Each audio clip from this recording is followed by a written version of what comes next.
गईली नजर झरावे नजर नाही झरले हो सटा के अखिया मरले बूढ़ऊ गईली नजर झरावे नजर नाही झरले हो सटा के अखिया मरले बूढ़ऊ गईली नजर झरावे नजर नाही झरले हो सटा के अखिया मरले बूढ़ऊ।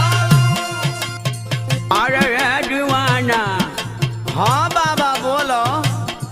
अरे हमारा बुढ़ाई में अधराई में लठना न लगावतिया हो।